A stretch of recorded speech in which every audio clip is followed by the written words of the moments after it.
இறையேசுவில் எனக்கு பிரியமான சகோதர சகோதரிகளே, இன்று நம் தாயாம் திரு அவையானது புனிதர்களான சுவக்கின் அன்னா, புனித கன்னி மரியாவின் பெற்றோர் நினைவு நாளை கொண்டாடி மகிழ்கிறது. புனிதர்கள் சுவக்கின் அன்னா வழியாக இறைவன் உங்கள் அனைவரையும் நிறைவாக ஆசிர்வதிக்க உங்களுக்காக ஜெபிக்கின்றேன், வாழ்த்துகின்றேன். இன்றைய இறைவார்த்தை சிந்தனைகளுக்கு நாம் கவனமுடன் செவி கொடுப்போம். இறைவாக்கினர் எரேமியா நூலிலிருந்து வாசகம். அதிகாரம் 3, இறை வார்த்தைகள் 14 17 முடிய. மக்களே, என்னிடம் திரும்பி வாருங்கள், ஏனெனில் நானே உங்கள் தலைவன். நகருக்கு ஒருவனையும் குடும்பத்திற்கு இருவரையுமாக தேர்ந்தெடுத்து உங்களை சீயோனுக்கு கூட்டி வருவேன்.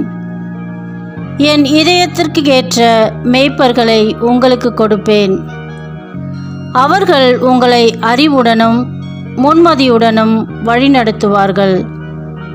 நீங்கள் நாட்டில் பல்கி பெருகும் அக்காலத்தில் யாரும் ஆண்டவரின் உடன்படிக்கை பேழை பற்றியே பேச மாட்டார்கள்.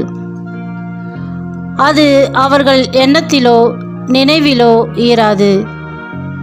அது இல்லை என்று வருந்தி இனி ஒன்றும் செய்ய மாட்டார்கள் என்கிறார் ஆண்டவர். அக்காலத்தில் எருசலேமை ஆண்டவரின் அரியணை என அழைப்பார்கள். ஆண்டவரின் பெயரை முன்னிட்டு எல்லா மக்களினத்தாரும் எருசலேமில் வந்து கூடுவர். தங்கள் தீய இதய பிடிவாதத்தின்படி இனி நடக்க மாட்டார்கள். ஆண்டவரின் அருள்வாக்கு. இறைவனுக்கு நன்றி. பதிலுரை பாடல் பல்லவி. ஆயர் தம் மந்தையை காப்பது போல் ஆண்டவர் நம்மை காத்திடுவார். மக்களினத்தாரே, ஆண்டவரின் வாக்கை கேளுங்கள். தொலையில் உள்ள கடலோர பகுதிகளில் அதை அறிவியுங்கள். இஸ்ரேலரை சிதறடித்தவரே, அதை கூட்டி சேர்ப்பார். ஆயர் தம் மந்தையை காப்பது போல் அதை காப்பார் என்று சொல்லுங்கள். பல்லவி.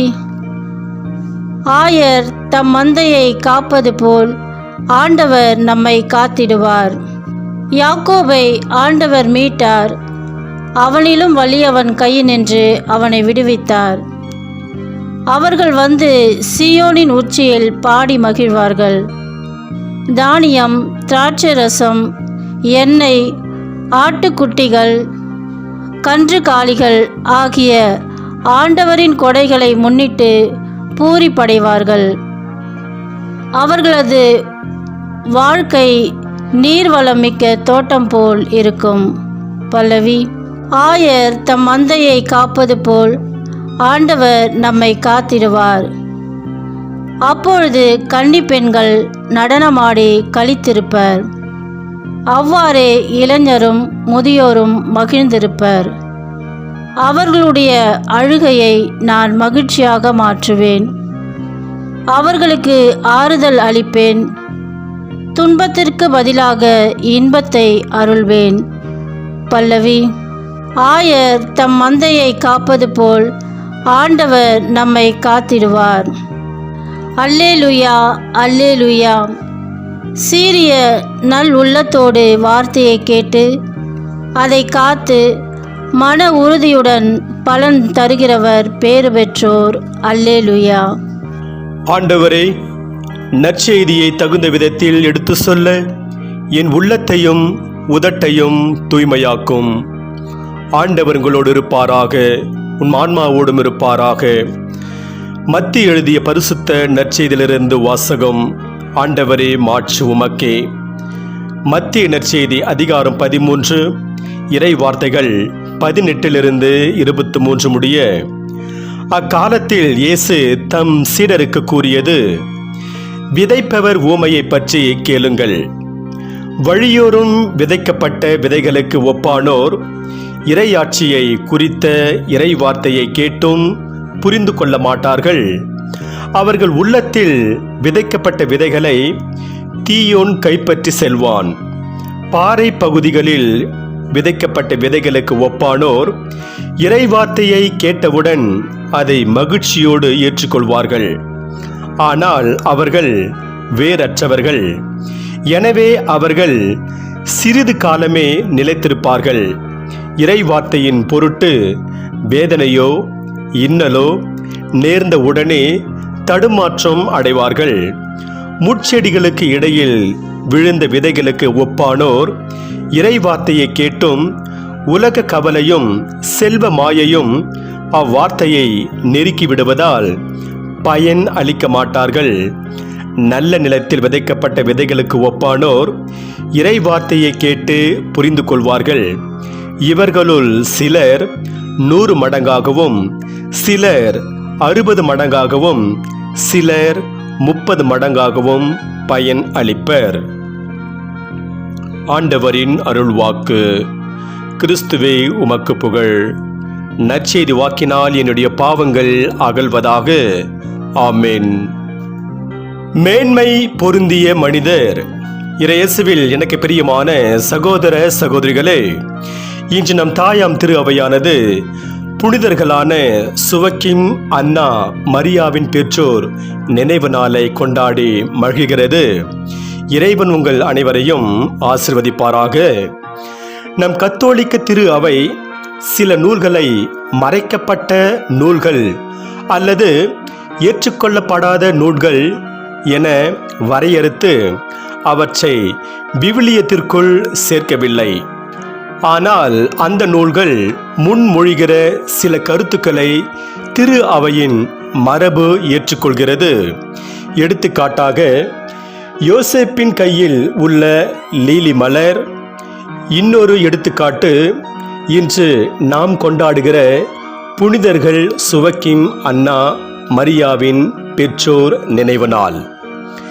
2ஆம் நூற்றாண்டில் எழுதப்பட்ட யாக்கோபின் முதல் நற்செய்தி, 3ஆம் நூற்றாண்டில் எழுதப்பட்ட மரியாவின் பிறப்பு நற்செய்தி என்னும் 2 ஏற்றுக்கொள்ளப்படாத நூல்களின்படி அன்னா யூதேயாவில் உள்ள பெத்லகேமில் பிறந்தார். அவர் நாசரேத்தில் வாழ்ந்த சுவக்கிம் என்பவரை திருமணம் செய்து கொள்கிறார். இறைவனுக்கு உகந்த தம்பதியாக இருந்த இவர்களுக்கு குழந்தை பாக்கியமே இல்லை. குழந்தை இல்லாததால் எருசலேம் ஆலய பணியிலிருந்து நீக்கப்படுகிற சுவக்கிம் தனிமையான ஓரிடத்தில் சென்று இறைவேண்டலில் நிலைத்திருக்கிறார். தன் கணவரை பிரிந்த தனிமை, குழந்தை பேரின்மை என்னும் வருத்தம் ஆகியவற்றால் உந்தப்படுகிற அன்னா கடவுள் முன்னிலையில் ஒரு வாக்குறுதி எடுக்கிறார். தனக்கு குழந்தை பிறந்தால் அக்குழந்தையை கடவுளின் பணிக்காக கொடுப்பதாக முன்மொழிகிறார். இருவருக்கும் காட்சியில் தோன்றுகிற வானதூதர் அன்னா கருவுற்று வியக்கத்தக்க குழந்தை ஒன்றை பெற்றெடுப்பதாக அறிவிக்கிறார். தங்களுடைய மகளின் பிறப்பில் மகிழ்கிற தம்பதி அக்குழந்தைக்கு மரியா என பெயரிடுகிறார்கள்.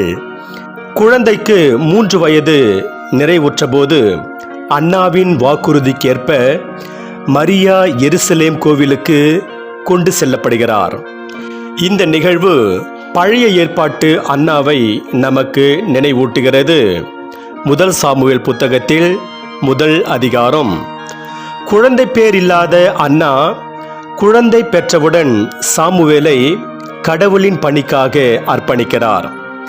இன்னொரு மரபின்படி மரியா பிறந்த சில ஆண்டுகளில் சுவக்கிம் இறந்துவிடுகிறார். தூய ஆவியாரால் தூண்டப்பட்ட அன்னா மீண்டும் திருமணம் செய்து கொள்கிறார். அந்த திருமணத்தின் வழியாகவே அவர் திருத்துதர்கள் யோவான் மற்றும் யாக்கோபு, செபதேயுவின் மக்கள், சீமோன், யூதா, இயேசுவின் சகோதரர் யாக்கோப்பு என்பவரின் பாட்டியாகிறார். திருக்குரானில் மரியாவின் பெற்றோர் அன்னா, இம்ரான் என்று கொடுக்கப்பட்டுள்ளது. இதை குரானில் சுரா அல் இம்ரான் என்ற பகுதியில் 3ஆம் அதிகாரம் 36 37 முடிய வசனங்களில் கூறப்படுகிறது. சுவக்கிம் அண்ணா திருநாளுக்கு அடுத்து வருகின்ற ஞாயிற்றுக்கிழமையை தாத்தா பாட்டியர் மற்றும் வயது முதிர்ந்தோர் நாள் என 2021ஆம் ஆண்டில் திருத்தந்தை பிரான்சிஸ் இவ்வாறு அறிவித்தார். இயேசுவின் தாய் வழி தாத்தா பாட்டியை நாம் நினைவு கூறுவோம். அன்று முதல் இன்று வரை நம் வீடுகளிலும் தாய் வழி தாத்தா பாட்டியை நாம் கொண்டாடும் அளவுக்கு தந்தை வழி தாத்தா பாட்டியை கொண்டாடுவதில்லை. சில இடங்களில் விதிவிலக்கு இருக்கலாம். யூத மரபில் முழுமையை குறிக்கிற எண்களில் ஒன்று 7. ஒரு மனிதருடைய இருத்தலுக்கு 7 பேர் அவசியமாகிறார்கள் என்பதால் தான் 7 என்பது முழுமையை குறிக்கிறது என நான் நினைக்கிறேன். நான், அப்பா அம்மா, அப்பாவின் அப்பா அம்மா, அம்மாவின் அப்பா அம்மா, என் இருத்தலின் முழுமைக்கு காரணம் இந்த 7 பேர்தான். இந்த 7 பேரையும் உள்ளடக்கியதுதான் நான்.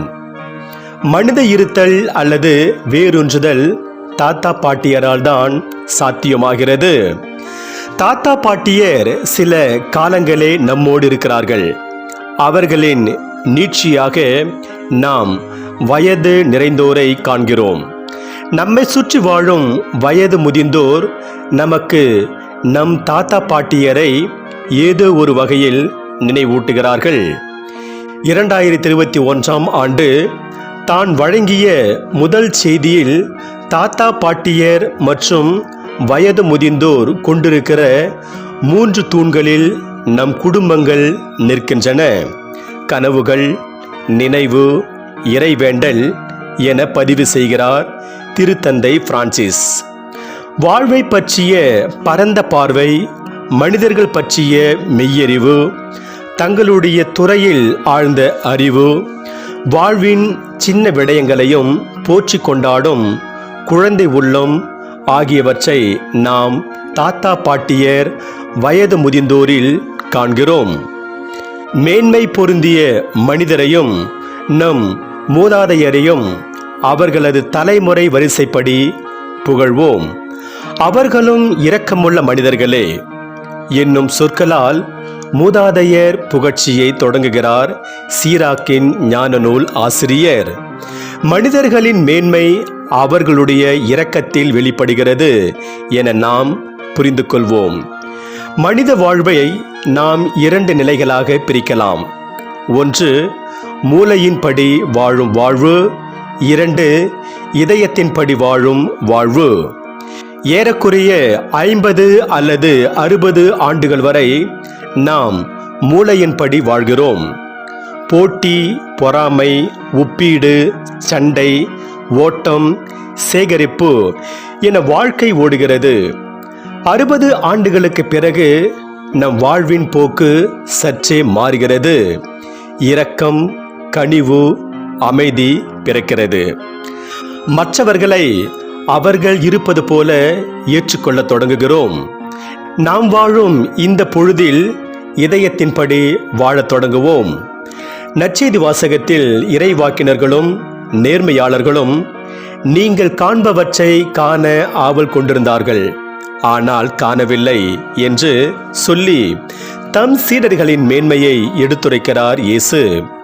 நம் தாத்தா பாட்டிய நம் கண்கள் வழியாக அவற்றை காண்கிறார்கள் என நான் புரிந்து கொள்கிறேன். ஒவ்வொரு தலைமுறையும் அதற்கென ஆசிரை கொண்டிருக்கிறது. இயேசுவின் சமய காலத்தவர் இயேசுவை கண்டார்கள், ஆனால் நாம் அவரை காணவில்லை. மனித வாழ்வு என்னும் நீடித்த ஆற்றின் ஒரு சிறு பகுதியாக நாம் வந்து செல்கிறோம் என்பதை இயேசுவின் சொற்கள் நமக்கு உணர்த்துகிறது. நம் மூதாதையரின் தோள்களில் நின்று நாம் உலகத்தை பார்க்கிறோம். நம் காலம் முடிந்ததும் நாம் மறைகிறோம். ஆறு ஓடிக்கொண்டு இருக்கிறது. இன்றைய நாளில் நம் தாத்தா பாட்டியரை நினைவு கூர்ந்து அவர்களை பற்றிய அறிவை நம் பெற்றோரிடமிருந்து பெறுகிறோம். தாத்தா பாட்டியர் வயது முதிர்ந்தோர் நிலையில் நாம் இருந்தால் நம் அனுபவத்தை நம் குழந்தைகளுக்கு கொடுப்போம். கைகளை விரித்து கொடுக்க கற்றுக்கொள்வதே சிறந்தது என்பார்கள் எதிர்நோக்கின் திருப்பயணிகள். இறைவன் உங்கள் அனைவரையும் நிறைவாக ஆசீர்வதிப்பாராக. ஆமென்.